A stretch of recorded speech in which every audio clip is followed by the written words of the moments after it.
मधु और विनोद को बेटी पैदा होती है, लेकिन बेटी पैदा होने के कारण विनोद का मन दुखी हो जाता है। इसलिए वो मधु को बिना बताए बच्ची को पानी में बहा देता है। बहते हुए बच्ची एक गांव के किनारे पहुंच जाती है, जहां के लोग एक ऐसे राक्षस से डरते हैं जिसका आधा शरीर मनुष्य का है और आधा जानवर का। वहां रैमिता नाम की एक औरत उस बच्ची को देख लेती है और पानी से उठा लेती है। ये इतनी सुंदर गुड़िया है, कितना बेरहम होगा वो आदमी जिसने इसे पानी में छोड़ दिया। लगता है भगवान ने इसे मेरे लिए ही भेजा है। रैमिता बच्ची को अपने घर ले आती है और अपने पति नवीन को सब कुछ बता देती है। नवीन कहता है, आज से हम बेटी के भी माँ बाप हो गए हैं। अब इस घर में भी चहल पहल हो जाएगी। अब मेरी गुड़िया का नाम किंजल होगा। रैमिता और नवीन किंजल को अपनी बेटी बनाकर अपने साथ रख लेते हैं। जब रैमिता किंजल के कपड़े बदलती है तो उसकी पीठ पर एक त्रिशूल का निशान दिखती है और तुरंत गांव की एक बूढ़ी औरत को बुलाती है और उसे निशान दिखाती है। ये कोई मामूली लड़की नहीं लग रही, इसके अंदर कोई ना कोई दिव्य शक्ति जरूर होगी जो तुम्हें इसके बड़े होने पर पता चलेगी। लगता है ये इस गांव को बचाने के लिए आई है। सालों पहले एक पंडित ने कहा था कि इस गांव को बचाने के लिए एक दिव्य शक्ति आएगी जो इस गांव को राक्षस के प्रकोप से बचा लेगी। ये क्या कह रही हैं आप? मेरी बेटी को इन सब में मत घसीटिए। तुम चिंता क्यों कर रही हो? इसे थोड़ा बड़ा होने दो, फिर तुम सब कुछ खुद ब खुद समझ जाओगी। मुझे समझ में आ गया है, भगवान ने हम दुखियारों के लिए मसीहा भेज दिया है। जो भी है, लेकिन आप ये बात किसी से नहीं कहेंगे। आपको सोहम की कसम है, नहीं तो ये गांव वाले मेरी बच्ची का जीना हराम कर देंगे। बूढ़ी औरत किसी से कुछ नहीं कहती, लेकिन उसकी खुशी साफ दिखाई देती है। हे ईश्वर, तुम्हें आखिर हम दुखियारों पर दया आ ही गई। दिन गुजरने लगते हैं, किंजल बड़ी होने लगती है। दूसरी ओर राक्षस का कहर बढ़ता ही जा रहा था। राक्षस रात के अंधेरे में लोगों को उठाकर ले जाता है और दिन को वो लोग मरे हुए पाए जाते हैं। एक दिन बुढ़िया रात को सोहम के पास जाकर कहती है, बेटा, इस गांव को हमें छोड़ देना चाहिए। वो राक्षस अगर तुम्हें ले जाएगा तो मेरा क्या होगा? मुझ बुढ़िया का तू एक ही तो सहारा है। दादी माँ, देख लेना, मुझे कुछ नहीं होगा। आपका पोता किसी राक्षस से कम नहीं है। पगले इसे नहीं बोलते। सोहम सो जाता है और बुढ़िया देखती है कि सोहम के शरीर में कुछ बदलाव आ रहा है। उसके हाथों के नाखून किसी दानों की तरह हो रहे हैं और उसके चेहरे पर बाल आ रहे हैं। ये सब देखकर बुढ़िया डर जाती है और सोहम को उठा लेती है। उठते ही सोहम पहले जैसा ही होने लगता है। बुढ़िया सोहम को सब कुछ बता देती है। दादी, ये सब आपका वहम है। आपने उस राक्षस के बारे में इतना सोच लिया कि आपको हर जगह वही दिख रहा है। बुढ़िया को भी लगता है कि ये सब उसकी सोच और डर के कारण है।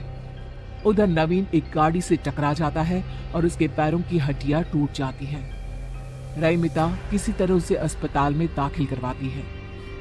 उसके ऑपरेशन के लिए पैसों के जुगाड़ करने में लग जाती है, लेकिन जैसे ही किंजल नवीन के पैरों को हाथ लगाती है, नवीन ठीक हो जाता है। तब डॉक्टर कहते हैं, देखिए, अब इन्हें ऑपरेशन की कोई जरूरत नहीं है। आप इन्हें घर पे ले जा सकती हैं। सो स्ट्रेंज, बिना कुछ किए ही आपके हस्बैंड ठीक हो गए। रैमिता को बुढ़िया की बातें याद आने लगती है। किंजल कोई मामूली लड़की नहीं है, इसमें दिव्य शक्तियां हैं, लेकिन मैं अपनी बेटी को उस राक्षस के पास कभी नहीं जाने दूंगी। नवीन घर आ जाता है और अब किंजल जिस भी चीज को हाथ लगाती, वो चीज खुद ब खुद ठीक हो जाती। धीरे धीरे किंजल की शक्तियां लोगों की नजर में भी आने लगती है।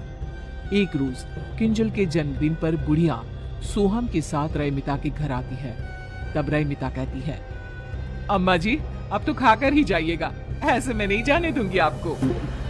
मैं सोच रही थी क्यों ना किंजल का रिश्ता सोहम से तय कर दो तुम। फिर तुम्हारी किंजल तुम्हारे नजर के सामने ही रहेगी। नहीं नहीं, मेरी किंजल शहर जाएगी। उसके लिए शहर से बड़े बड़े रिश्ते आ रहे हैं। बुढ़िया मन ही मन दुखी हो जाती है, क्योंकि वो किंजल को अपनी बहू की तरह देख रही थी। खाने में रात होने के कारण रईमिता सोहम और गुड़िया को अपने घर पर ही रोक लेती है। सोहम और गुड़िया रईमिता के घर पर ही रुक जाते हैं।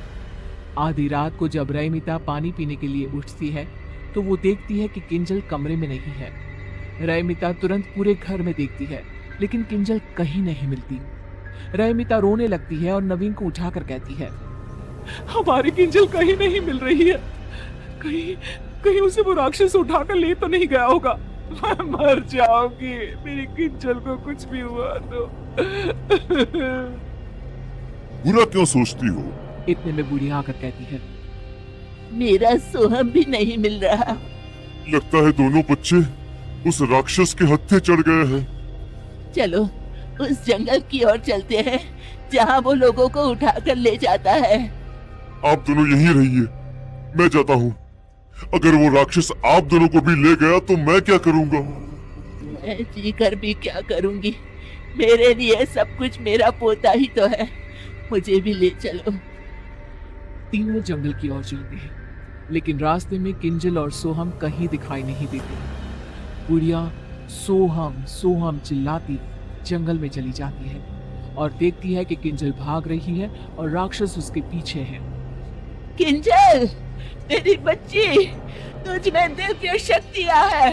तू इस राक्षस को मार सकती है और मेरे सोहम को बचा सकती है बेटा। मुझे कुछ समझ में नहीं आ रहा दादी माँ। नवीन और रईमिता भी किंजल की आवाज सुनकर जंगल में घुस जाते हैं। रईमिता किंजल के पास चली जाती है और राक्षस गुर्राते हुए तेजी से किंजल की ओर बढ़ने लगता है।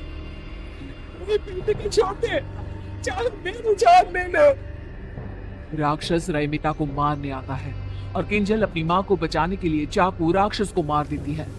राक्षस गुर्राने लगता है और जमीन पर गिर जाता है। अब मेरा सोहम भी मिल जाए बस। मैं कहती थी ना रईमिता, किंजल में दिव्य शक्ति है जो इस राक्षस को मार सकती है। राक्षस का शैतानी रूप गायब हो जाता है और वो अपने असली रूप में, जो कि सोहम का है, उसमें आ जाता है। सोहम, इन सब के पीछे तुम थे? नहीं नहीं, ये सोहम नहीं है। सोहम को राक्षस ने अपने वश में कर लिया था। हर 21 साल में वो अपना शरीर बदलता है। इस बार वो सोहम को चुनने वाला था। किंजल, तुम ना होती तो मैं बुढ़िया अपना आखिरी सहारा भी खो देती। गांव राक्षस के कहर से मुक्त हो जाता है और किंजल की शादी सोहम से हो जाती है।